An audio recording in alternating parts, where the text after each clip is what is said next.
তাহলে কত ধারে কত চাউল স্যার সাহেবের পন্থীরা দেখতে পারত।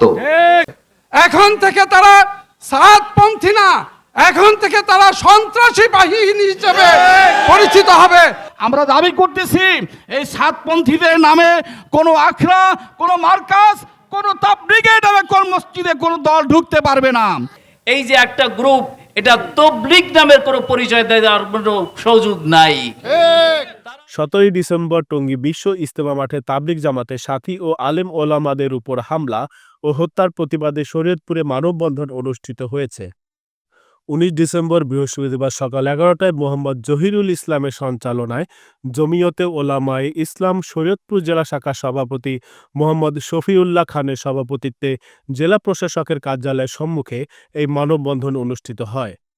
শরীয়তপুর জেলার সর্বস্তরে তৌহিদি জনতার ব্যানারে তাদের মানববন্ধনে প্রতিবাদ্য ছিল রাতের আধারে টঙ্গী বিশ্ব ইজতেমার মাঠ প্রস্তুতে কর্মরত নিরীহ তাবলীগ জামাতের সাথী ও আলেম ওলামাদের উপর সাতপন্থী সন্ত্রাসী কর্তৃক নৃশংস হামলা ও হত্যার প্রতিবাদে মানববন্ধন।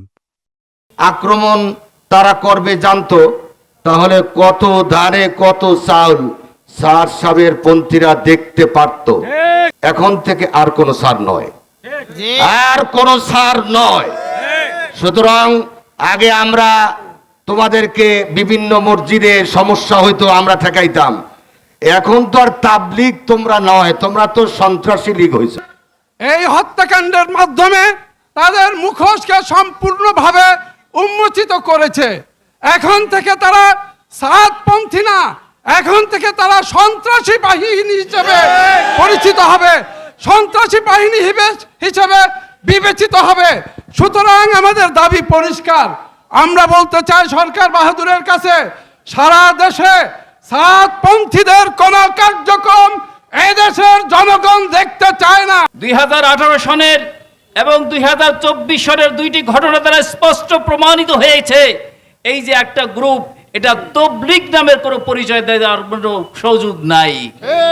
তারা যে কর্মকাণ্ড দেখিয়েছে, তারা যে চরিত্র আমাদেরকে দেখিয়েছে, আজকের থেকে আর তারা কোনো তাবলীগের নাম ব্যবহার করার কোনো সুযোগ পাবে না। যেই ষড়যন্ত্র করে আমাদের ভাইদেরকে শহীদ করা হয়েছে, এই শহীদদের পিছনে ফ্যাসিস্ট সরকারের কিছু উপদেষ্টা মণ্ডলীর মধ্যে তারা এখানে অবস্থান করতেছে।